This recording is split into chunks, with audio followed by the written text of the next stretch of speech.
Mugamba mutya abaagala abalungi abeekumira kusenga face to face kansubire muli bulungi yonna gye musinziira okubeera nga mundaba oba nga mumpuliriza. Olunaku olwaleero ngenda kubabuulira ebintu ebikwatagana ku mmana oba ebikwatagana ku nnabunya by'obadde tomanyi.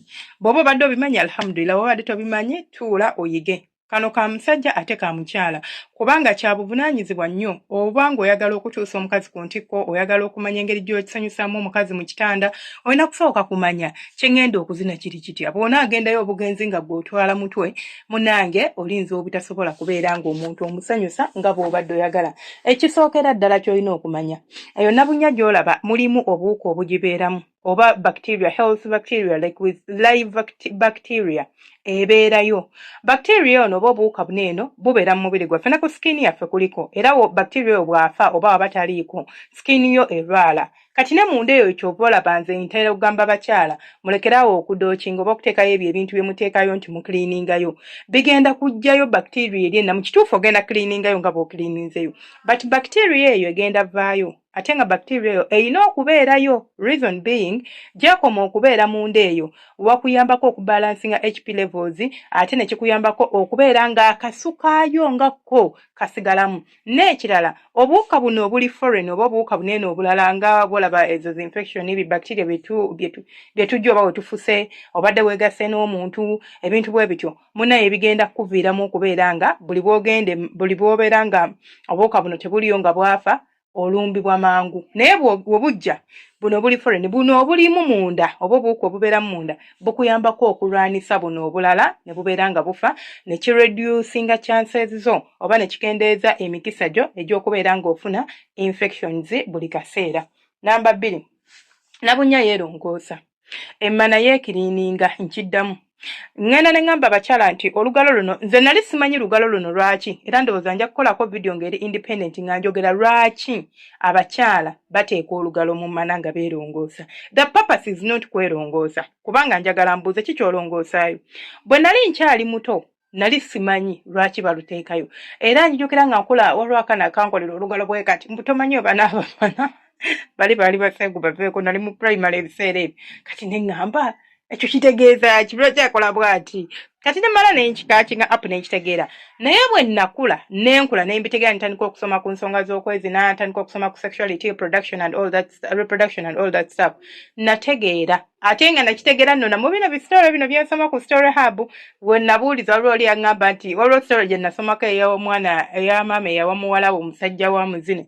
Eyo story kati oli mwalimu ekintu bwekyo, kale kyakifaanaganyawo bato. Kati omu ku bantu abakulu najja n'akinnyonnyola ne nkitegeera. Olugalo luno lwe bateekayo teruba lwa kulongoosa kubanga emmana yeerongoosa. Eyo fluid gy'olaba oba amazzi g'olaba discharge ekuvaamu, that is called cleaning itself. Kiringa ennyindo bwe yeerongoosa okuggyako ng'ezibikidde ng'olwaddemukko. Kati ky'ova olaba nti n'emmana ak'olumu osobola okuteekayo olugalo singa eba ezibikidde nti ng'erwaddemukko. Naye bw'eba ng'eri health ng'eri nnomo teweetaagayo olugalo nga bw'olaba bw'otasobola kukwata lugalo n'oluteeka mu nnyindo bw'olongoose ennyindo yo. Ebyo beera clean, eyange yino eri clean. I rarely don't do that unless once in a while noyisayo ku lugalo. Naye ebeera clean.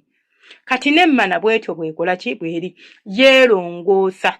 Ebintu bye muteekayo sabbuuni obwobo mukubayo tebwetaagisa, ogenda kweyonoonerayo bwereere. Mbasuubiza okusomesa ku lugalo olwo.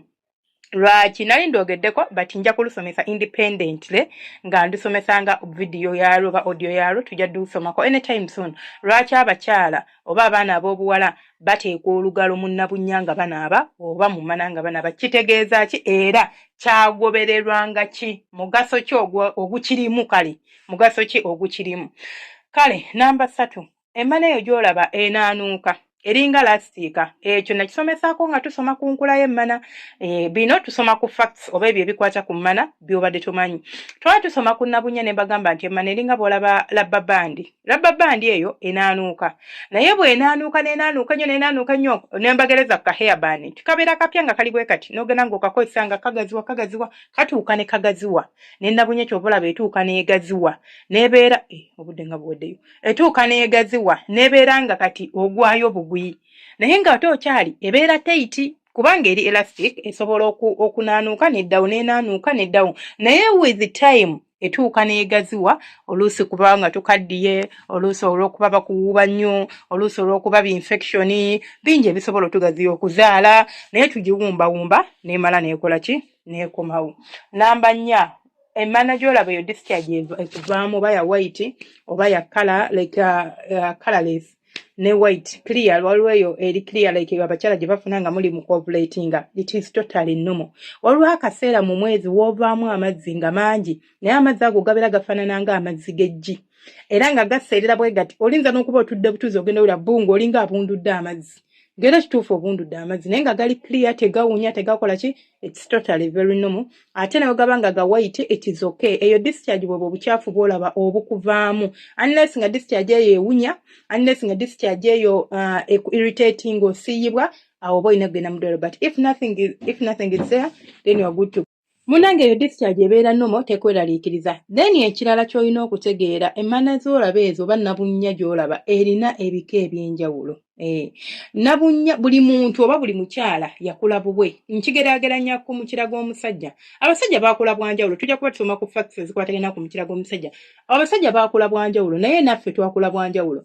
Nze senga Fayi bwe nakula, senga Nantume si bwe yakula, Rest si bwe yakula, Fiona si bwe yakula. Kituufu ffenna tulina ekituli, kituufu ffenna tulina features zezimu naye kala egenda ku differinga, size egenda ku differinga ne shape egenda ku differinga. Shape ngamba munda, waliwo abalina ennene ezirina amatama amanene, waliwo abalina munda ng'alina olusenyu. Olusenyu olwo munnange naluzuula si lusenyu nti mazzi ge gabamu omusenyu, wolzize ebisenge bya nabunnya eyo bibaako oluntu nga lulinga oluyinja. Kyova olaba nti bw'oyingira n'okola bw'oti n'ozina owulira olusenyu olwo nga lukusalirira. Kati eyo tuveeyo. Waliwo abalina olusenyu, waliwo abalina olubumbabumba, waliwo abalina eyettama, waliwo abalina kawanga, waliwo abalina olusogo, nyingi. So buli muntu yakula differently. Kyolina okumanya. Kyova olaba n'okuwooma kwa njawulo, ziwooma bwa njawulo. Ne kala edifaringo gyosanga olinga alina mmyufu nzibu nnyo ya red, osanga olinga alina pinki, osanga olinga eriawo light pink, like pink bwetyo. So za njawulo buli muntu yatondebwa bubwe yadde ekintu kyekimu naye munda tekifaanagana ate n'okuwooma tekifaanagana. Size ngamba mu buwanvu mu bunene bidifaringa alwa balina nga bwatu bwe yatondebwa. Si kuba nti mulwadde, si kuba nti akaddiye, si kuba nti azadde, nedda nga yatondebwa mugazi. Wabeerawo abalina entimi ennyo bano be tuyita aboolwazi ng'osooka na ku mutu gw'akatuli okwebikula bwe bati. Naye abo mu science baba basobola omukolako surgery n'atereera. But I think if I had that condition, I would recommend, if someone came to me, I would recommend for them to go to the hospital to get the surgery done because I feel like it's too hectic. So that is the fact. Oba byebyo ebimu kubikwatagana ku nabunnya. Ekirala kye ngenda okusembyayo tosobola kugizina n'ogiwoomesa nga totegedde we bagizina. Ogenda kungamba neetaaga manyu. Tewetaaga manyu. Naye ate togenda gendayo bugenzi nga bwe njogedde nti za njawulo. Togenda kuzina nfunda ng'olinga azina ennyimpi. Ate togenda kuzina nnyimpi ng'olinga azina empanvu, ng'olinga azina engazi. Kitegeeza olina okutegeera kika ki kye ndiiringa nakyo okusatisfyinga mukyalawo. Ebyo nno bye byange. Temwerabira subscribinga, kulikinga no commentinga. Omukama banjagalira abankuumire temujjanga okwo bantu bange abalungi. Obeere bulungi, mweraba.